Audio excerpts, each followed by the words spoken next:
Aujourd'hui, je vais vous raconter l'histoire d'une femme. Une femme qui, écrasée par la pauvreté et brisée par les demandes répétées de ses enfants, a fini par faire un choix qu'aucune mère ne devrait avoir à faire.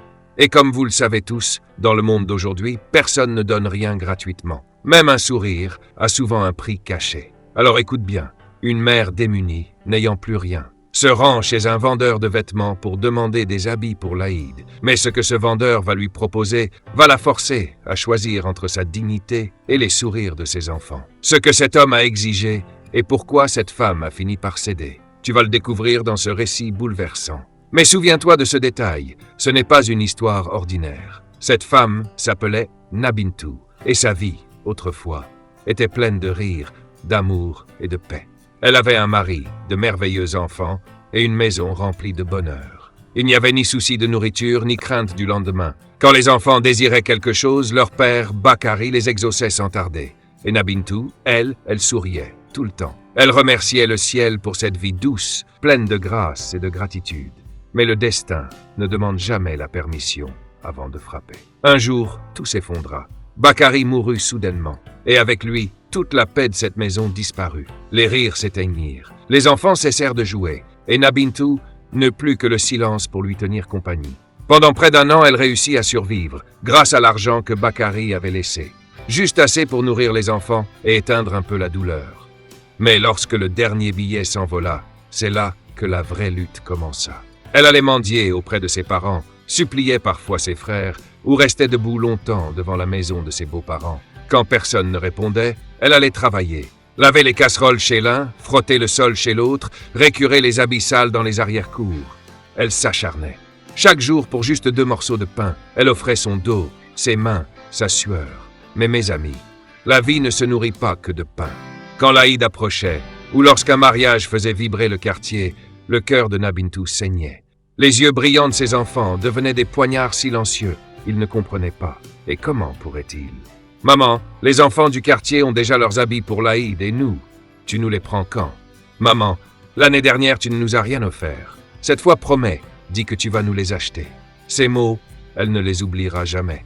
Car ces mots, c'étaient des lames. Et ces lames entaillaient sa dignité un peu plus à chaque fois. Mais les enfants, eux, ne voyaient rien de tout cela. Ils ne voyaient pas les nuits sans sommeil, ni les larmes qu'elle essuyait en silence. Ils voulaient juste être heureux. Ils voulaient juste avoir ce que les autres avaient. Et elle voulait juste leur offrir un sourire, même si pour ça, elle devait s'éteindre un peu plus. Cette mère ne voulait qu'une seule chose, voir le bonheur dans les yeux de ses enfants, quitte à devoir tout endurer pour ça. Les enfants, eux, ne lâchaient rien.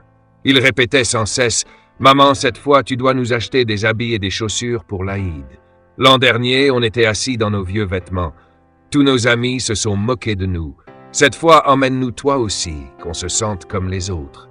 Mais ils étaient des enfants, innocents. Et dans leur innocence, ils avaient le droit de réclamer. Ce qu'ils ne savaient pas, c'est par quelles épreuves leur mère passait chaque jour. Ils ignoraient comment, du matin jusqu'au soir, elle enchaînait les maisons, les corvées, les humiliations, pour rentrer le cœur brisé, le corps épuisé. Tout ça, rien que pour eux. Mais les enfants ne voyaient que leurs désirs, leurs envies, leurs rêves colorés et les habits neufs des autres enfants. Mais une mère reste une mère. Et ce jour-là, Nabintu prit une décision, silencieusement, fermement. Cette fois, quoi qu'il en coûte, elle offrira le bonheur à ses enfants. Elle se rappela l'année passée, pas de vêtements neufs, rien de ce qu'ils avaient désiré, juste les larmes qu'elle avait retenues et le poids silencieux des épreuves. Mais cette fois, elle n'allait pas laisser faire le destin. Alors Nabintu alla frapper à toutes les portes. Elle alla voir ses proches. Elle demanda de l'aide à ses parents. Elle s'abaissa devant ses frères. Elle leur dit simplement « Mes enfants insistent. Je dois leur acheter des vêtements, des chaussures. Aidez-moi. » Mais personne ne lui donna rien. Ses parents dirent « Ma fille, nous aussi, on est dans la difficulté. On n'a même rien pris pour nous. » Ses frères furent encore plus clairs. « Cette fois, nous non plus, on ne s'est rien acheté. Qu'est-ce que tu veux qu'on te donne? » Alors, elle se tourna vers ses beaux-parents.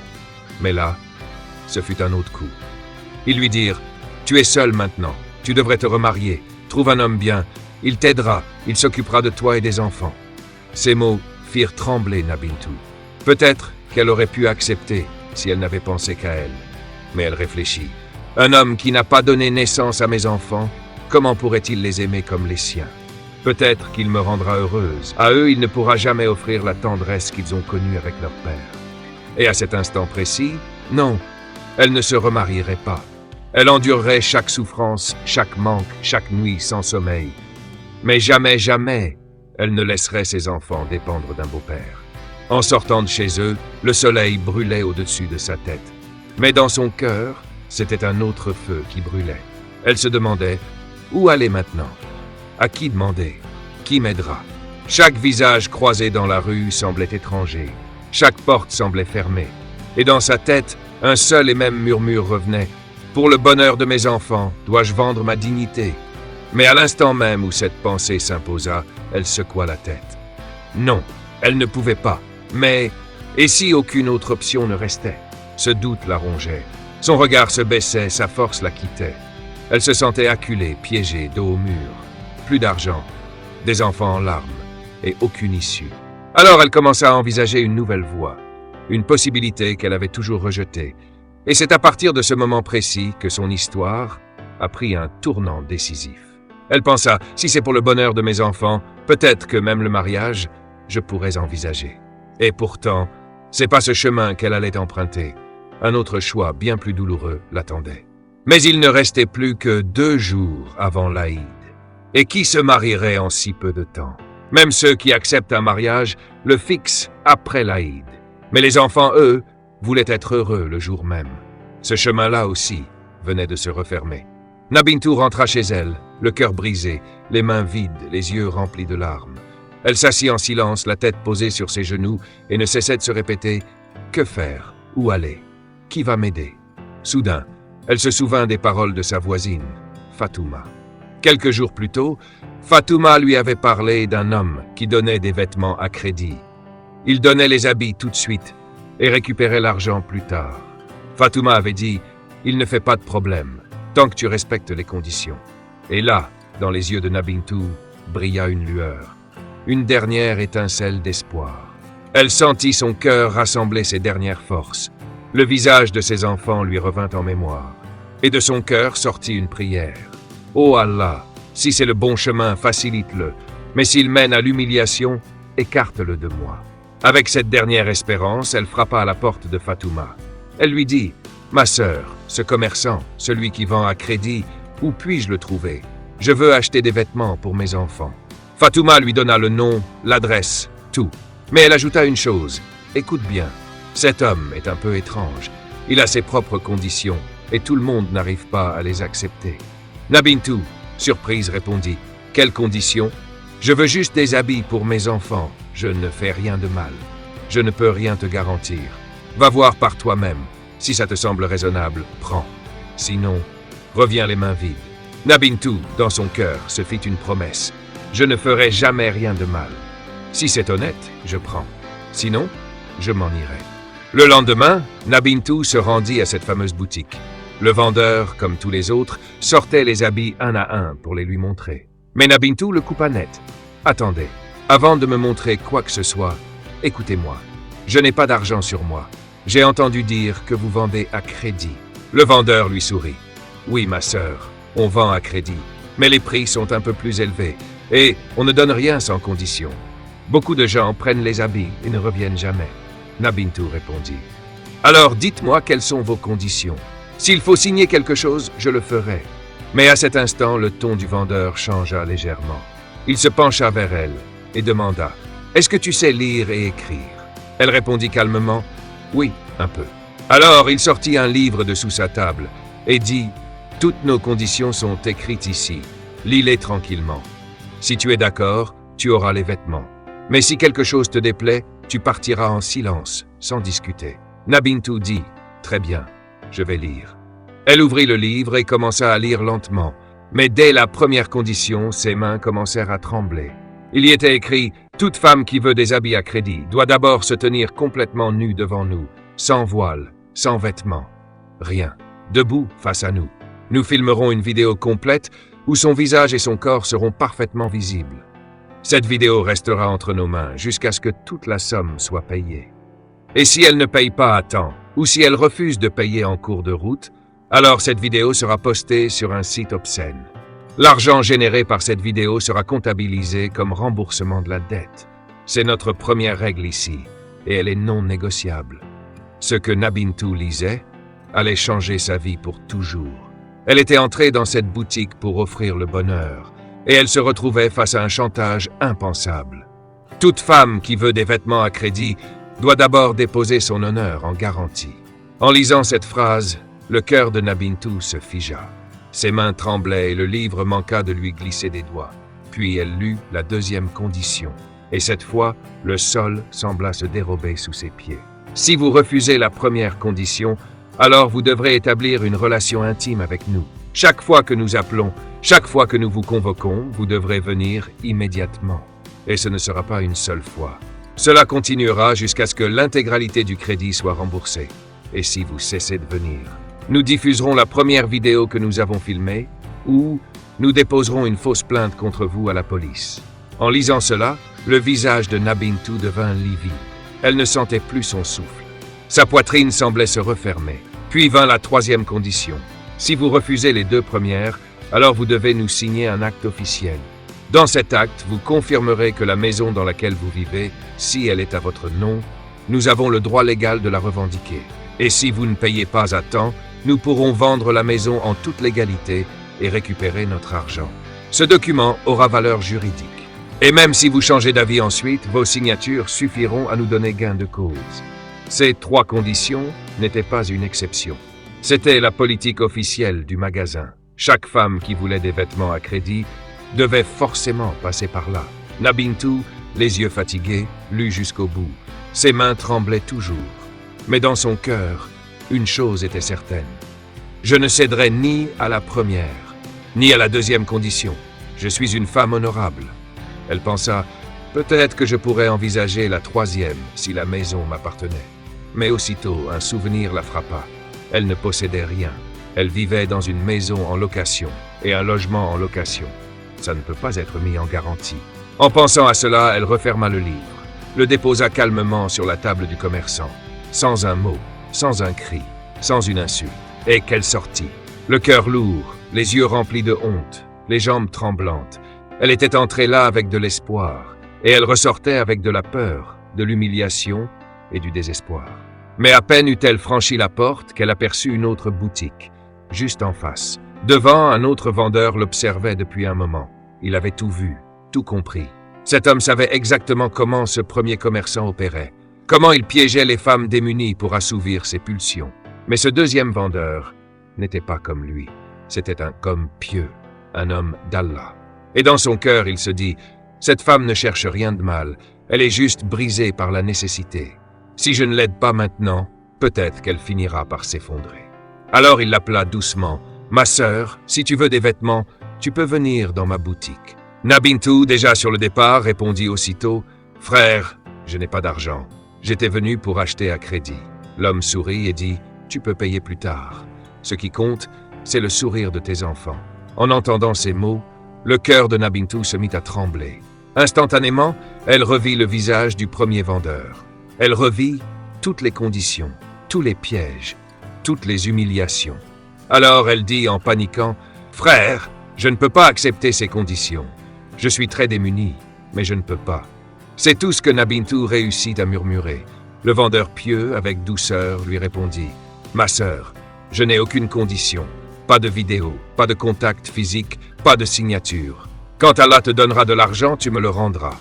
Aucune pression, aucune obligation. » Mais malgré ces paroles, le cœur de Nabintu était figé par la peur. Elle avait été trop brisée, trop salie, et son âme refusait de croire, même en la bonté. Sa voix tremblante s'éleva à peine. « Non, frère, je ne veux rien. Merci. » Le vendeur la regarda.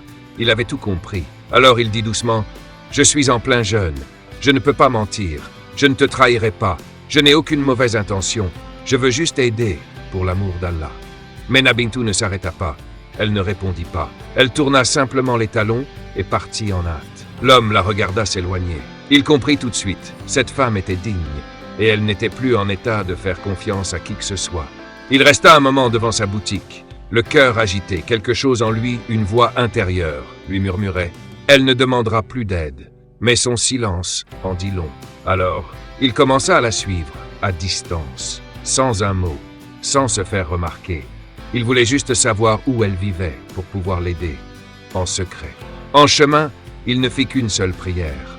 « Oh Allah, si mon intention est sincère, donne-moi la force de porter une part de son fardeau. Accorde-moi la chance de l'aider, avec respect, avec dignité, sans parole, mais avec le cœur. » Il observa sa maison, puis il s'en retourna. Mais ce n'était pas fini. Le soir venu, le vendeur revint, sans dire un mot à personne, sans se faire voir. Il mit de l'argent dans une enveloppe, puis s'approcha discrètement de la maison de Nabintou. Il glissa l'enveloppe sous la porte et s'éloigna. Aucune signature, aucun nom, aucun indice. Il n'avait fait cela que pour la satisfaction d'Allah, un acte pur, silencieux, inconnu. Cette nuit-là, Nabintou s'installa en silence sur son tapis de prière. Son cœur était en désordre, ses yeux pleins de larmes, sa bouche sans mots, mais son âme criait. Alors elle s'inclina, et dans un murmure tremblant, elle commença à supplier. « Ô mon Allah, toi seul sais dans quelle situation je suis. Tu sais que je n'ai jamais demandé à personne, jamais pleuré devant un être humain. Je suis venu uniquement à ta porte, car toi, tu vois tout. Tu vois la pression de mes enfants, mon silence et mes mains vides. Je sais que tu es capable de tout, même d'allumer une lumière dans une nuit noire, même d'ouvrir des portes fermées, même d'offrir de l'espoir à ceux qui n'en ont plus. » Et elle pleura, et pria, et pleura encore, jusqu'à ce que l'épuisement l'endorme doucement, tête posée contre son tapis. Le matin, elle se leva. Elle sortit dans la cour, comme chaque matin, pour s'occuper des tâches quotidiennes. Mais dès qu'elle posa les yeux sur le sol, elle s'arrêta. Ses yeux s'écarquillèrent. Son cœur se mit à battre à toute vitesse. Juste là, devant elle, une enveloppe. Elle resta figée. Les secondes passaient, mais elle ne bougeait pas. Et elle ne cessait de penser. « Est-ce que je rêve? Est-ce que ceci est réel ?» Elle s'approcha lentement. Ses mains tremblaient. Et dans cette enveloppe, des liasses de billets. Elle avait prié en silence, et la réponse était arrivée sans bruit. En voyant l'enveloppe, Nabintou resta immobile quelques instants. Puis, d'un seul coup, ses lèvres laissèrent échapper un murmure. « Oh mon Dieu, tu m'as entendu, tu regardais vraiment. » Il y avait tellement d'argent que même si elle ne travaillait plus du tout et restait simplement chez elle, elle aurait pu faire vivre ses enfants pendant 5 ans, sans manquer de rien. Ses yeux se remplirent de larmes. Mais cette fois, ce n'était plus la tristesse. C'était la gratitude, pure, profonde, immense. Elle courut s'asseoir sur son tapis de prière. Et dès qu'elle tomba en prosternation, un seul mot sortit de son cœur. « Oh mon Dieu, tu m'as entendu, tu m'as aidé de l'invisible. Tu es le seul vrai, tu es le plus grand. » Elle se leva, alla acheter des vêtements et des chaussures pour ses enfants. Et le jour de l'Aïd, elle sortit avec eux. Les enfants étaient heureux, et elle était en paix. Mais ce qui la rendait le plus heureuse, ce n'était pas les habits ni la sortie. C'était ça. Elle n'avait eu à baisser la tête devant personne. Elle n'avait demandé à personne, sauf à Allah. Et Allah avait donné. Elle murmura à nouveau. « Oh Allah, toi seul connais l'état de chaque cœur. C'est toi qui fais jaillir la lumière dans l'obscurité. Toi qui transformes le chagrin en apaisement. Ne nous laisse jamais tendre la main à qui que ce soit. Accorde-nous un revenu licite, un revenu béni, qui soit une source de paix pour nos enfants et de tranquillité pour nos cœurs. Ô Seigneur, donne un bon emploi à ceux qui en manquent. Facilite la vie des parents qui n'arrivent plus à combler les besoins de leurs enfants. Accorde-leur patience dans le cœur et reconnaissance sur la langue. Ô Allah, même quand nos cœurs sont brisés, nos poches vides et que le monde nous rejette, toi, tiens-nous fermement. Et fais grandir dans nos cœurs la certitude que tes trésors ne se vident jamais, que ta porte ne se ferme jamais. Ô Maître des mondes, aide toutes ces femmes et tous ces hommes qui veulent vivre avec dignité, mais que la nécessité bouscule. Ouvre-leur des chemins invisibles et ne les pousse jamais à trahir leur conscience. Amin. Et Nabintou se rappela cette parole de notre bien-aimé prophète Muhammad. Celui qui craint Allah, Allah lui ouvrira toujours une issue et il lui accordera sa subsistance d'une manière qu'il n'aurait jamais imaginée.